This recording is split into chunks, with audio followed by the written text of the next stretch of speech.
appreciate you guys checking us out. This is Aging Gracefully. I am Matthew Essex. As mentioned in the intro, we will be talking about the original Friday the 13th, released in 1980, the year of my birth, and directed by Mr. Sean Cunningham. Now, full disclosure, real quick anecdote on this movie. I saw Friday the 13th 2, 3, and 4 before I ever saw this one. And nobody hit me to the fact that Jason Voorhees was not the guy in this one. You know, nobody told me anything about that. And as good a movie as this is, and it is a solid horror entry, I watched the whole thing, didn't see my guy pop up, and as a 5-year-old, yes, I watched this movie when I was 5. As a 5-year-old, I had a fit of rage. I got up and I kicked the VCR, which was sitting on the floor, because, you know, that's just what we did. And I hurt my toe real bad when I did it. I mean, VCRs were built like Cadillacs back in the 80s, and I learned a lesson from that experience. But whenever I think about Friday the 13th, I think about how bad I hurt my toe the first time I watched it. Anecdote over. This movie is based in the woods at Camp Crystal Lake. The idea is Steve Christie has taken over this camp to renovate it to get it ready to open for the summer. Now, he's got a host of his friends there to help him, including his love interest, Alice. Alice does not seem like a final girl type. For those of you who don't know what a final girl is, it's basically as described. It's the girl that's there till the end. It's the girl that's meant to overcome the killer. It's in every horror movie, primarily. You'd be hard-pressed to find one that doesn't have a final girl, and if they don't have a final girl, it's probably not a very good horror movie. The best sequence, for me, in this film comes at towards the very end. Alice is starting to realize something's very wrong. The phones aren't working. It's a rainstorm out there. She can't find anybody, and the car won't start.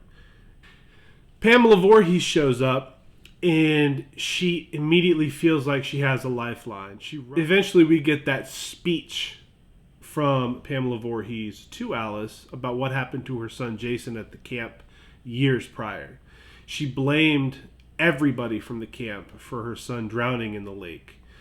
She said kids were off, they were having sex, they weren't doing what they were supposed to be doing when they were supposed to be watching my son, and because of them, my son is now dead. It's all your fault. Everybody's going to pay. There's a scene where Alice is hiding inside of a pantry with a porcelain white doorknob. Alice has obviously been harmed because when she closes the doorknob, she leaves a bloody handprint on it, on that stark white knob. And then Betsy Palmer turns it trying to get in, and you see that bloody handprint turn with it. It's a really cool visual. I loved it. And it ends, as most people know, on the waterfront with Alice getting a hold of a machete and severing Pamela's head. Now, the legend goes Jason saw this happen, and that's the cause for Jason's returning over and over and over and over again. Even though the people he's killing 30 years later couldn't have been around when this happened, he's still very, very angry about it. I think it's because they made a lot of money on the sequels. That's why Jason kept coming back, but that's an opinion. Here we've got a body count of 10. The most brutal kill, if I had to pick one, would probably be the arrow through the mattress right through Kevin Bacon's throat. I mean, it's much talked about. Obviously, it's probably the most famous kill in the franchise because of who it happened to.